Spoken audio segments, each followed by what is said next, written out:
Good morning, good afternoon, and good evening. May is Vision Health Month, a time to raise awareness about eye health and ways to prevent vision loss, along with reflecting how important good vision is in our daily lives. Older people are disproportionately affected when it comes to vision impairment, and as the global population ages, alongside increasing prevalence of chronic diseases such as diabetes, there is a need to ensure appropriate and timely care for all. Working in vision health for more than a decade, the IFA continues its engagement with ageing and vision health organisations, as partnerships are cornerstones for successful advocacy. Together with organisations such as CCB, the IFA advocates for the development of tailored policies derived from consultations between patients and physicians that support safe, effective, and appropriate management and treatment specific to the needs of patients and their particular eye conditions. We are privileged today to be talking with Dr. Keith Gordon, Senior Research Officer of the Canadian Council of the Blind. He was the principal investigator of the CCB studies, The Cost of Vision Loss and Blindness in Canada, which was released in 2021. Of course, he was also a key author in the article, The Impact of COVID-19 Pandemic on Eye Health in Canada, and most recently, a report card on vision health in Canada. Dr. Gordon is a past Vice President Research of CNIB and past Research Director of Blind and Low Vision New Zealand. He is also Chair of the Board of Balance for Blind Adults and past Chair of the Board of the International Organisation Retina Action. Keith, you and I go back quite a way, don't we, in the area of vision health and ageing. But you've had a long and illustrious career, which also includes being adjunct professors, in the Department of Ophthalmology and Vision Sciences at the University of Toronto, and an honorary teaching fellow in the School of Optometry and Vision Science at the University of Auckland in New Zealand. Keith, across your career, you have really dedicated yourself, to evidence, and now evidence into action to influence policy. What are the notable sort of milestones in your career where you've seen policies around vision health change? If I can go back to the beginning, Jane, I started my career on the for-profit side, and I've been privileged to be involved in both the for-profit and the not-for-profit, in the sense that it gives me a perspective of the whole gamut of the patient's perspective and the treatment perspective. And I spent 30 years working for a company that made drugs and devices for ophthalmology. And when I joined them, they were a very small company. There were very few companies specializing in ophthalmology at that time. And ophthalmology as a profession was not a very respected profession, I could say. They had just come out of being part of ENT, eye, ear, nose, and throat, which was a profession at one time. And at that time, things just, I seemed to get into things just at the right time. Things started growing. Cataract surgery at that time took a very long time, and a very long time for recovery. People had, the surgery itself took quite a while, and then the recovery involved you lying in bed with a sandbag supporting your head for a couple of weeks, and then followed that by wearing very, very thick glasses that never really got your vision back to where you would have liked it to be. But along came intraocular lenses and equipment that enabled you to do surgery through a very small incision, and the whole game changed. Surgery took very little time, and the recovery was terrific, and the vision aspects that came about after lenses were implanted were exceptionally good. And I was really proud to be part, or privileged rather than proud, privileged to be part of that evolution, because our company was very much involved with the development of lens implants and of the equipment that went along with it.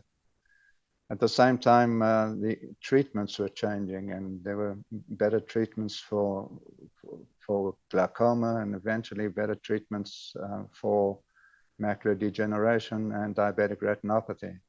So that at one time, the 4 major diseases that affected aging, cataracts, macular degeneration, diabetic retinopathy, and glaucoma, one time there were very few treatments for them. But over the years, treatments have evolved so that having one of those diseases is no longer a sentence of vision loss, because most vision loss can be treated or prevented or controlled. So that's the evolution that I've been through. It didn't answer your question about about policy, but I'll get to that. Through that time, I then evolved into representing industry on a body called the National Coalition for Vision Health, which was a group of stakeholders whose goal it was to advocate on behalf of all sorts of vision health issues. And the first thing we took on, and this was around the early 2000s, we took on the goal of advocating for a national vision health strategy for Canada. And I regret to say that at that time we were completely unsuccessful. Nobody was listening. We spent a lot of time in government. I remember being in the health minister's office in Ottawa, and he just was not responsive at all. He said, if you gave me a national health strategy today, I'd put it up on the shelf and it wouldn't do anything with it. So I'm pleased to say that sometimes things take a long time. And just this month, there's been a bill, Bill C-284, has been introduced into the House of Parliament by the Honorary Judy Scrow, advocating, a bill that requires the government to develop a national eye care strategy within the next 18 months. So sometimes little seeds take a long time to grow into a tree, but I'm pleased to say that hopefully some of the seeds we planted back there will evolve into this national eye health strategy.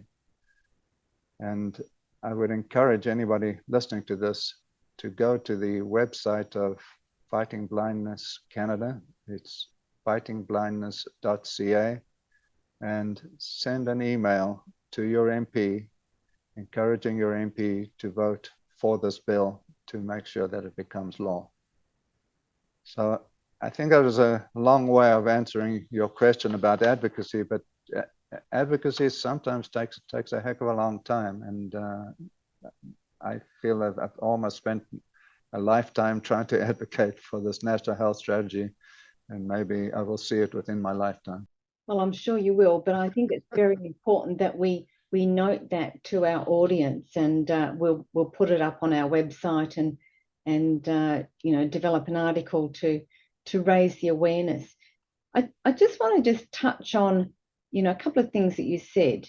You said that vision impairment and vision loss is not inevitable now in the realms of this treatment. But in your experience, how does vision loss impact the health and well-being of people? And what positive changes have you witnessed in accessing, treatment? I think, we talk about vision health in the context of function. And I know that CNIB has got some tremendous rehabilitation programs, but, what do we need to do to start really raising awareness and educating just general public, about, for example, growing older doesn't mean that you're going to lose your vision, for example. So what are your thoughts on that? Yeah, well, I think there are two sides of that, Jane. The first one is the losing the vision. The other one is losing your vision. It doesn't mean that your life has come to an end. I mean, through vision rehab organizations such as CNIB, Vision Loss Rehabilitation Canada, and Balance for Blind Adults, people are taught skills and abilities to help them get around and adapt to their loss of vision. There are amazing examples across Canada and around the world of people who have either lost some vision or are totally blind and are leading incredibly productive lives. Mm. So, having said that, I think it's I think we also need to do what people can do to prevent vision loss. And there's, I think, the most important thing that an individual can do at any age is to make sure that you have regular, complete, total eye examinations.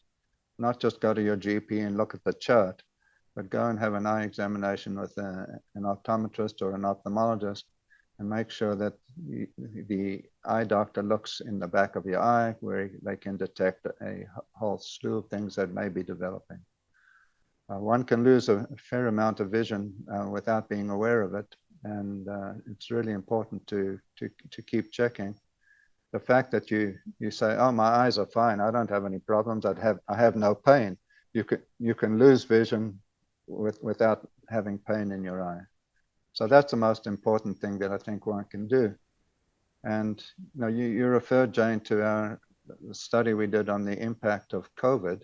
Yes. And we found that there have been quite a number of people had lost vision due to not having gone and seen their eye doctor during COVID. Mm. And this ranged from people who were having eye injections for the treatment of macular degeneration, all the way through to people that were being treated for glaucoma. Mm. So people were afraid to go out. We were told to stay at home, and a lot of people didn't see their eye doctors. And so I think the most important thing that one can do right now is immediately phone your optometrist or ophthalmologist and make an appointment and catch up on any appointments that you may have missed. I just want to come in on this treatment, because I know that some treatments are very time sensitive, aren't they? You know, if the ophthalmologist is saying, "I need to see you in a month," then don't miss that appointment, because, you know, sometimes, you know, the doctor is really wanting to make sure that, you know, the patient's vision is stable. So could you comment on the importance of, you know, adhering to the treatment regime and complying with the doctor's wishes? Well, then you're absolutely right. The case where this occurs most often is with people who are getting injections in their eye for the treatment of macular degeneration or diabetic retinopathy. And the way a treatment works these days is, instead of giving you a treatment, say, once every 2 months regularly, the doctor monitors your vision and makes sure that it's stable. And at a point that it becomes a little less stable, you get an injection. So it's really important to keep those appointments to make sure that you are constantly monitored. It's not a case of saying, "Oh, well, I just missed one injection." That injection was scheduled at that point for a particular reason, because you were about to become unstable. So that's the first thing with injections. The other thing is the importance of taking one's drops for glaucoma. We did some research a number of years ago and showed that actually, it wasn't my research. Anyway, the research was done in Canada that we funded that looked at the impact of missing just 1 or 2 days of treatment of drops, and the pressure within the eye can go up very quickly, and one can lose vision very quickly. So it's really important to keep taking those drops. If you got to take the drops twice a day, take them twice a day, and don't say, oh, well, I'll take them tomorrow. I only missed one day. That's really important. So adherence to medication is important, and adherence to your doctor's treatments is important. Look, thank you for reinforcing that. You mentioned diabetic retinopathy, diabetic eye disease. And, you know, we know that there's an increased prevalence of diabetes around the world now. So when someone is diagnosed with diabetes, what do they need to do in terms of, you know, their vision? Do they need to go and see an ophthalmologist for baseline, you know, data? What would your recommendation be? Well, at the very least, I should go and see an optometrist. Oh, I think you can edit that out. They should definitely go and have their eyes examined. Yeah. My concern with diabetes is that a lot of general practitioners or even endocrinologists who treat diabetes never think of telling patients to go and have their eyes examined. So the very first thing, as you mentioned, Jane, I think I would go to an ophthalmologist and have a complete scan of my retina and make sure that there's no retinopathy at that stage. Following that, the recommended frequency of eye exams is greater than if you didn't have diabetes. Most recommendations are to see your doctor every 6 months or so, but go and see your optometrist or ophthalmologist, and they'll tell you how often they want to see you. But it's really important to have that monitored frequently and often to make sure that you're not developing retinopathy. Most people with diabetes develop retinopathy at some stage over the next 20 years of their diagnosis, and it's really important that that the retinopathy get diagnosed early so that it can get treated early, and the earlier you treat it, the better you're able to control it. Keith, you were the lead investigator in what I think is one of the most important studies of our time, the cost of vision loss and blindness in Canada, you know, where you looked at the epidemiological trends of vision loss amongst Canadians. You know, what were your findings from that report? Okay, well, we found that there are about 1.2 million Canadians who had some level of vision loss. So that was significantly higher than the last time this kind of study was done. But that's on the negative side. But on the positive side, we were really surprised to find that we broke down the level of vision loss by people who were totally blind, people who had moderate vision loss, and people who had a little bit of vision loss.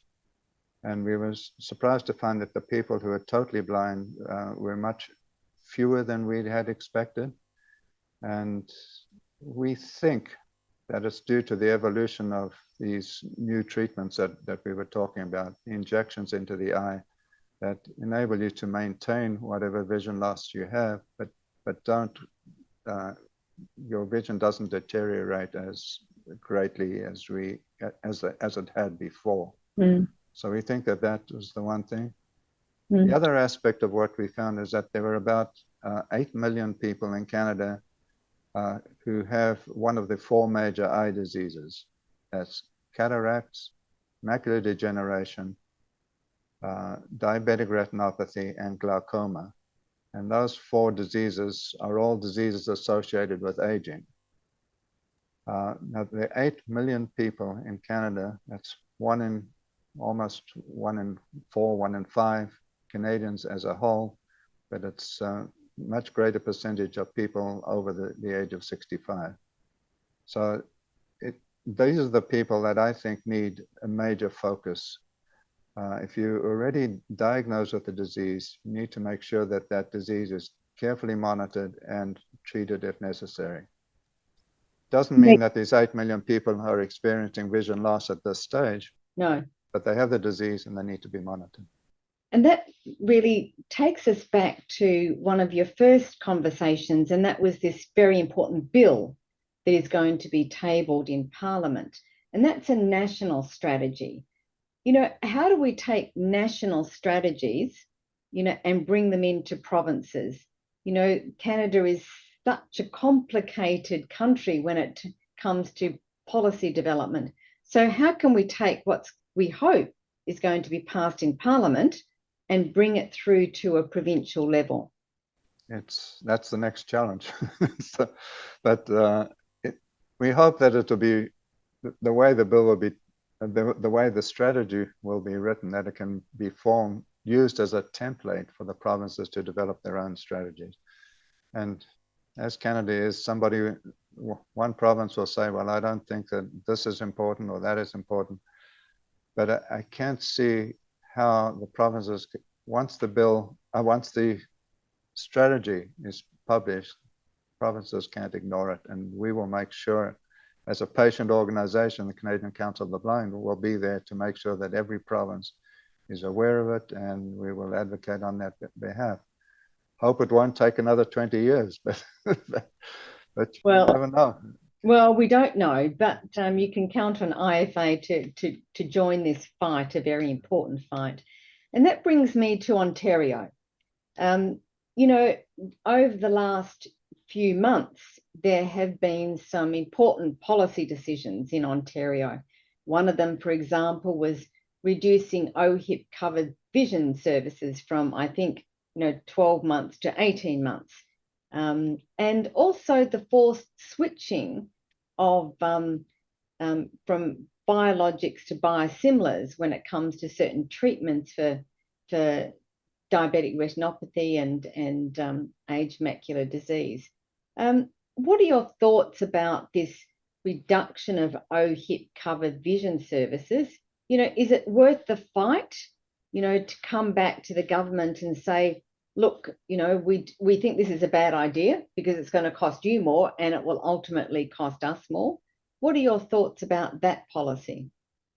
I think time will tell whether this extra time, what impact it has. But let me just go back a bit. And I think there's research that was done actually in Ontario that showed that cost is a significant barrier to people getting their eyes examined. And I've talked at some length already about the importance of eye exam. So any time that your eye exams are not being reimbursed, you know for sure that there's going to be fewer people getting their eyes examined. So if you're not reimbursing for 18 months rather than a year, I think that's a negative move. Time will tell what impact that has. On the other side of that, we'd like to see the whole reimbursement move in a different direction, and should that younger people, right now, reimbursement in most provinces is for people over the age of 65. We'd like to see it come down, hopefully to around 55, because as I was saying, with diabetes, and you need to have your eyes examined on a regular basis if you have diabetes. Most people with diabetes are younger than 65. There are other conditions. Not everybody is over the age of 65. So it's really important to get eye examinations at a younger age. 65 is not a magic cutoff. Ask the people in France who don't want to retire before then. Yeah, that's right. We talk about a life course approach to health, and the end game in that model is function. So what you're really saying is across life, and particularly from in midlife, 40, 50, start actually putting this, going to have your eyes tested and seeing comprehensively as part of the pattern of your prevention activities. Absolutely. So then, Keith, I want to go to, another policy that Ontario has put in place, and that is the forced switching from a biologic to a biosimilar, with certain treatments that I understand are injected into the eye. The IFA's position is very clear. We understand from the literature that, biosimilars are safe, and we have strong studies to indicate that. we stand for safe, effective, and appropriate treatment determined by the treating physician in consultation with the patient. But we are a bit concerned about, someone that is stable on a particular medication in ophthalmology, and their government mandating, that they switch to, a biosimilar. And CCB has, been very clear in their conversation about this policy. What do you think about this, and what do we need to do, if anything? Yeah, I share your concern, Jane. Let's first of all say what a biosimilar is. Biosimilar is a biological drug that and is very similar, as the name implies, very similar to the existing biological drug. So this is like, when you look at generic drugs, you're talking about a small molecule that can be replicated exactly. A biological drug is a fairly large molecule, and the similar drug is not identical, but it's very, very similar. And the government requires that you show that it be equally safe and effective as the existing drug. Now, that's done in clinical trials on large number of patients. Now, doctors will tell you, and we've had chats with ophthalmologists who are reluctant to switch patients who are currently stabilized on any medication, whether it's a biological medication or anything else. Getting a patient stable means that the vision isn't deteriorating at all, is not an easy thing to do. And once a patient is stabilized, they should be maintained at that level. So the idea of mandatory switching, of the government saying, hey, you've got to take all of your patients who are on drug X, medication X, and switch them to this biosimilar medication, we think it's a negative move. There's no guarantee that everybody is going to be stable. Clinical studies were done on an average number of patients, and that's comparing the mean of one group with the mean of another group. So on the extremes of that bell curve are people who may not be stabilized. The idea of starting a patient on a new biosimilar and seeing if they're stable, that's fine. I don't have an issue with that. It's a mandatory switching that I have a concern about. And I think that ophthalmologists would generally agree with that position. Look, thank you for that. And that was very clear. And I most thank you for, the explanation about, what a biosimilar is in ways that, we can all understand. As we come to the close of this conversation, we've really been exploring through your expert eyes some of the vision health policies and a little bit of the history that's been going on in Canada. What are your takeaway messages for not only, Canadians, but also the government? What do they need to hear from you and us in Vision Health Month in May? Okay, well, the first thing that I would like people to have the government hear is that you support the passage of Bill C-284. Let me say it again, go to fightingblindness.ca and sign. There's an email that's drafted there. You just have to give your postal code and it will send it to your MP. So that, I think, is the most important thing that we can tell government about right now. The issues that you identified in Ontario with biosimilars and the change of reimbursement of eye exams, I don't think it's too late to let your government know that how you feel about it. But the ship may have sailed. This is already regulations that are happening.